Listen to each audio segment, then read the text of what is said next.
رات کے ٹائم منیزہ کی اتنی زیادہ طبیعت خراب تھی کہ نہ صدام صاحب سوئے نہ میں سوئی۔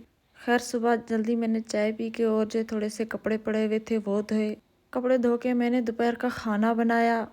کھانا وغیرہ کھا کے میں نے منیزہ کو تیار کیا، دوائی لینے کے لیے جانا تھا ہمیں، کیونکہ رات کے ٹائم اسے بہت زیادہ پیٹ میں درد تھا، کان میں درد تھا، ساتھ میں بخار بھی بہت زیادہ تھا۔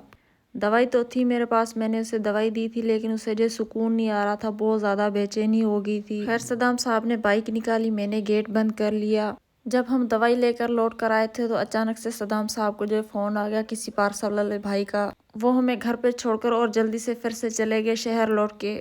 جب وہ لوٹ کر آئے میں نے گیٹ کھولا تو ماشاءاللہ میں جو سائیکل کو دیکھ کے بہت زیادہ خوش ہو گئی تھی۔ منیزہ بہت زیادہ خوشی کے مارے جو جھوم رہی تھی۔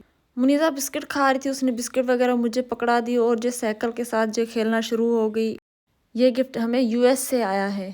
ساتھ میں صدام صاحب جی دودھ لے کر آئے تھے اور جو کچھ بسکٹ وغیرہ لے کر آئے تھے۔ میں نے بائک سے سامان اتار کے اور جو چائے بنانا شروع کر دی، کیونکہ صدام صاحب نے کہا مجھے جو بہت زیادہ سر میں درد ہو رہا ہے۔ سائیکل کے آتے ہی منیزہ کو چائے وغیرہ جو بھول گئی تھی، بسکٹ وغیرہ۔ سائیکل پہ بیٹھنے کے لیے منیزہ جو ڈر رہی تھی، تو اس لیے جو وہیں پر اسے جو ایسے چلا رہی تھی۔ جو میں نے صبح کے ٹائم کپڑے دھوئے تھے وہ بھی سوکھ گئے تھے۔ منیزہ کہہ رہی تھی امی جان مجھے دے دے کپڑے، میں لے کے چلتی ہوں۔ سارے کپڑے وغیرہ اتار کے میں نے صدام صاحب کے کپڑے جو تہہ لگا دیے بہت اچھے سے۔ جس نے بھی YouTube چینل دعا ولیج روٹین کو فالو اور سبسکرائب نہیں کیا تو پلیز فالو اور سبسکرائب ضرور کر دے۔ اللہ پاک آپ لوگوں کو خوش رکھے۔